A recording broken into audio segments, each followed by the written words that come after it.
Hola, en este vídeo voy a relacionar la fuerza nuclear fuerte con los atributos ocultos de nuestro ser, los cuales están anclados en lo más profundo de nuestra mente subconsciente, tal y como apuntan diferentes tradiciones místicas y esotéricas, y de los que, por ende, depende nuestra personalidad. Sexto chakra, fuerza nuclear fuerte, el poder de lo oculto. Soy Chacor Gracia Segura y esto es la nueva ciencia de la analogía, el esperado puente entre la física y el yoga. El marco en el que vamos a atender esta analogía es el de la correspondencia entre los 7 chakras principales del yoga y las fuerzas y leyes de la física. En concreto, en este caso, nos vamos a enfocar en el dominio del sexto chakra, Agnya, con el que recientemente hemos establecido una correspondencia con las ondas electromagnéticas desde un punto de vista clásico. Ahora, desde un punto de vista cuántico, vamos a establecer la correspondencia entre Agnya Chakra y la fuerza nuclear fuerte.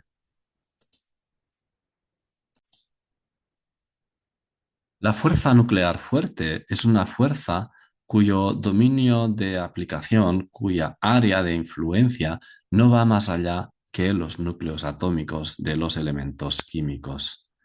Esta fuerza afecta únicamente a unas partículas elementales denominadas quarks, cuya existencia fue predicha por el físico norteamericano Murray Gell-Mann a finales de los años 60 del siglo pasado, gracias a sus conocimientos de cristalografía y cómo estos se relacionaban con las simetrías abstractas de la física.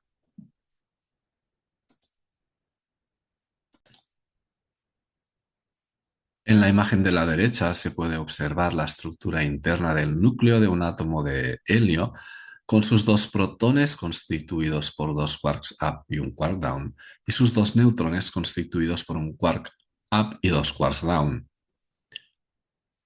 A lo largo de décadas, en diferentes y sofisticados aceleradores de partículas, se fueron descubriendo los diferentes quarks, pudiéndose demostrar finalmente que estos en número tenían que ser exactamente 6. Pero es de destacar que solamente a partir de los dos primeros, el quark up y el quark down de menor masa, se forman las partículas múltiples a partir de las cuales se constituye toda la materia debido a su mayor estabilidad.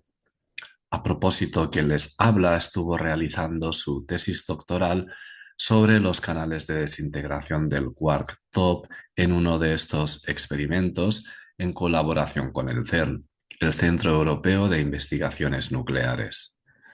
La cuestión, por sorprendente que pueda parecer, es que, sin embargo, a pesar de haberse predicho la existencia de estas partículas, los quarks, nunca se ha podido detectar a uno de ellos en solitario. Por eso que podemos decir que nunca se ha visto un quark. ¿Y eso a qué es debido? Esto es debido a que los quarks tienen una propiedad intrínseca propia, como lo es la masa o la carga eléctrica, que también tienen, por cierto.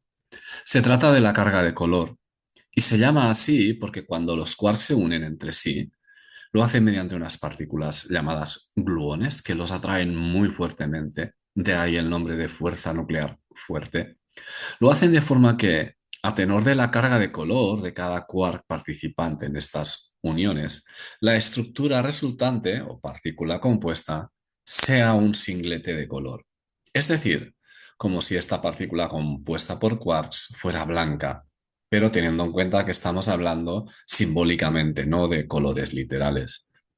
Y así, en términos prácticos, estas partículas compuestas por quarks se pueden formar por la unión de tres quarks siempre y cuando sea cada uno de un color diferente, uno entre comillas rojo, uno verde y uno azul, o tres antiquarks, cada uno del anticolor correspondiente para que se forme también un singlete de color. Es posible también la formación de partículas compuestas por antimateria, en este caso antiquarks, o por la unión de un quark y un antiquark siempre que sea combinando un color con el anticolor correspondiente y así se forman mesones, bariones o antibariones. El hecho es que sea como sea que se agrupen los quarks en sí nunca se van a poner de manifiesto, sino sus propiedades a través de las partículas compuestas que forman. Por eso decimos que en ellos radica el poder de lo oculto.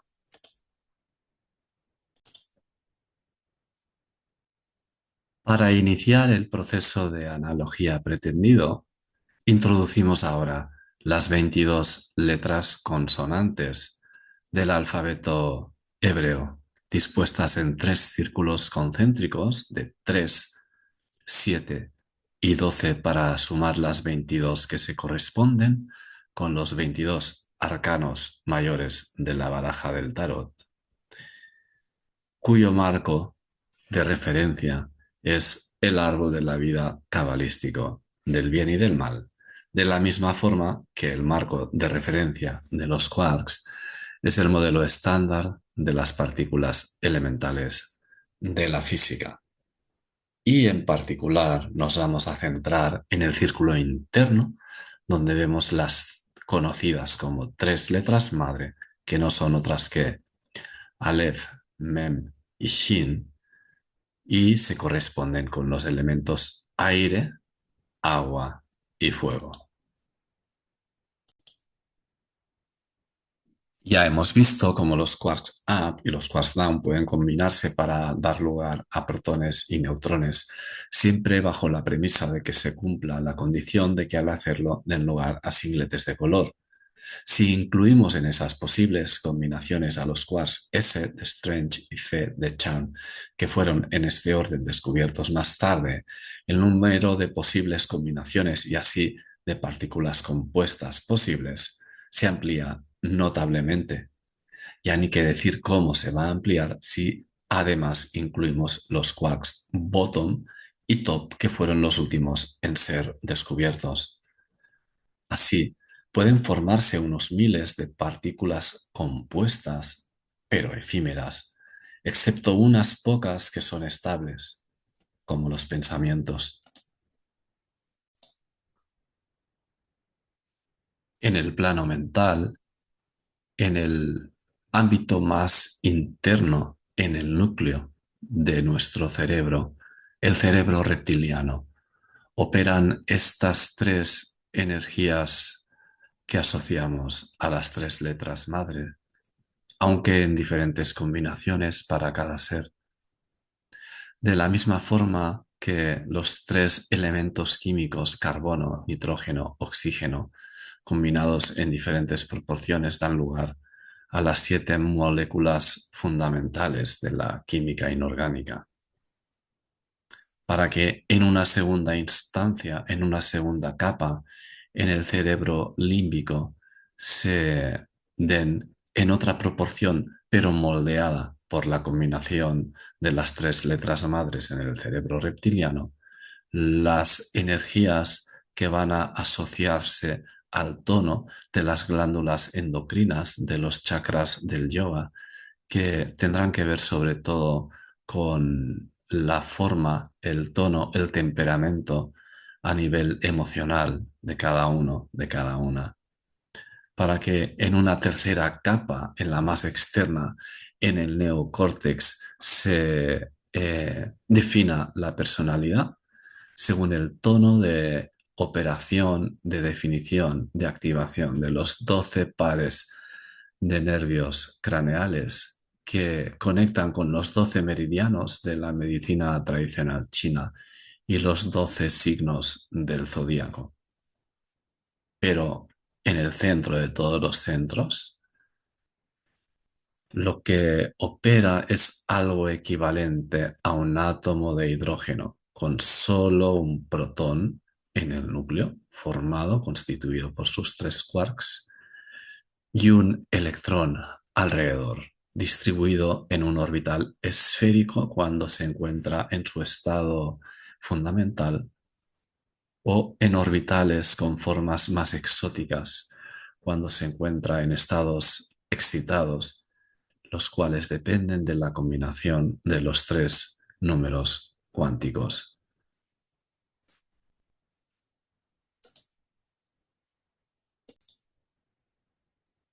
En el dominio de la física de partículas elementales, enormes detectores son creados para su detección.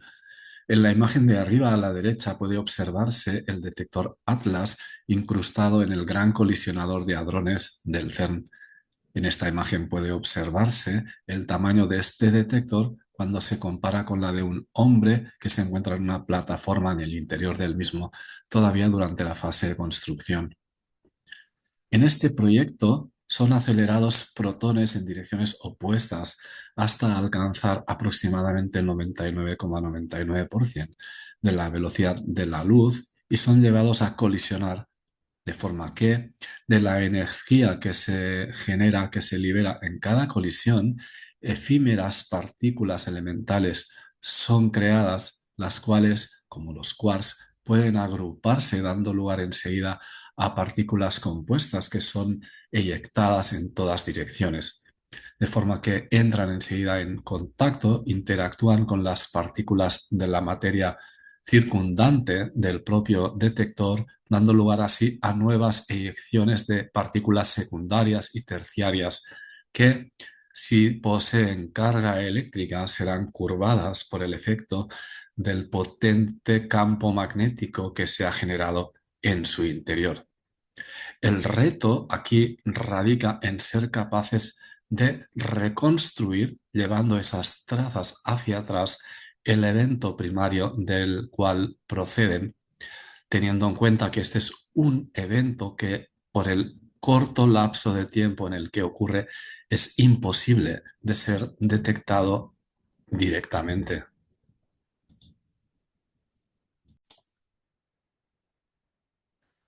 En el espacio que hay entre los dos edificios en los que se desarrolló el software que implementa los algoritmos de cálculo que analizan las trazas que conducen a la reconstrucción del evento primario, hay un objeto curioso, una estatua de Shiva Nataraya, donación del gobierno de la India al CERN. ¿Y qué es lo que representa esta estatua? Shiva, la divinidad asociada al séptimo chakra, el danzante, baila sobre el ego. Es Shiva, el destructor, quien busca destruir los pensamientos, las creencias, los dogmas ilusorios para así adentrarse hacia lo más profundo de sí mismo y alcanzar el evento primario en lo más profundo de la mente.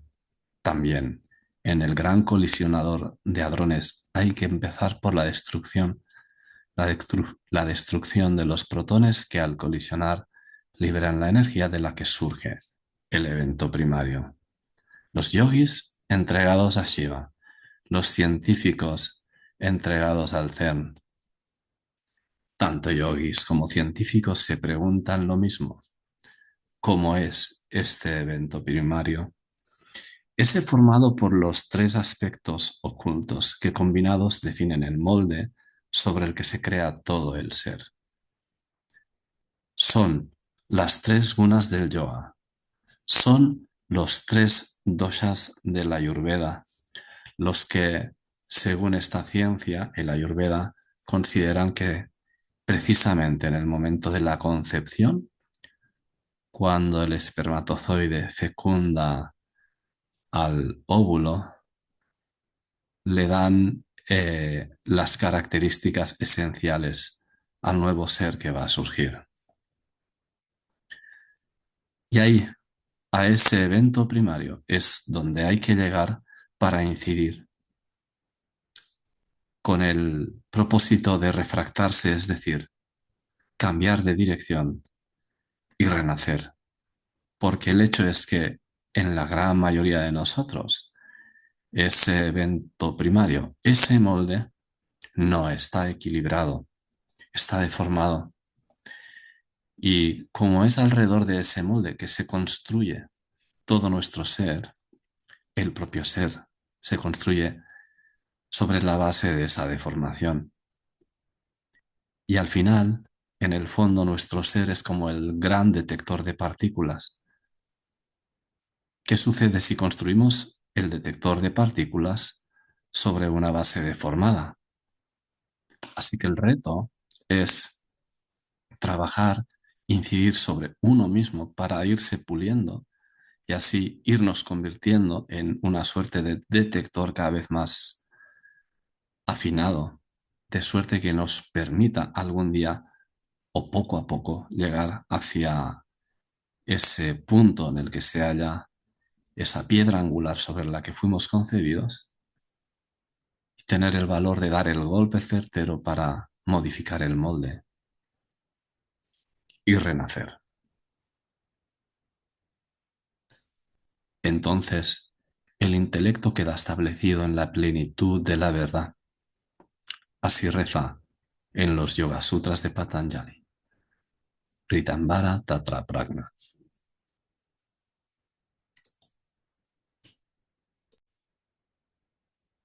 Si quieres saber más sobre mí y sobre mi proyecto, puedes visitar mi página web, yogando.net.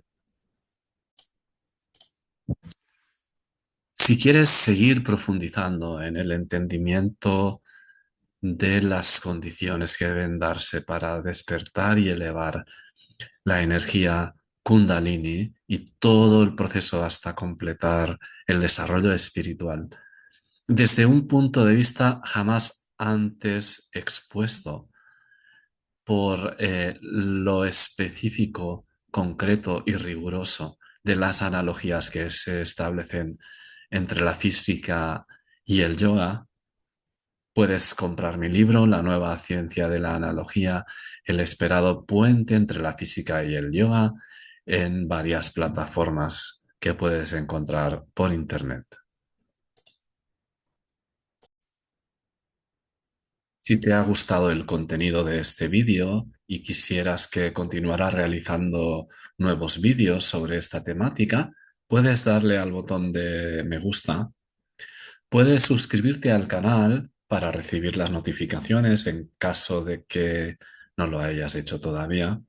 Puedes compartir el vídeo de YouTube con otras personas que puedan estar interesadas también en esta temática o incluso usar la opción de añadir un comentario para hacerme llegar tus impresiones, dudas o cualquier pregunta que te pueda surgir o sugerencia.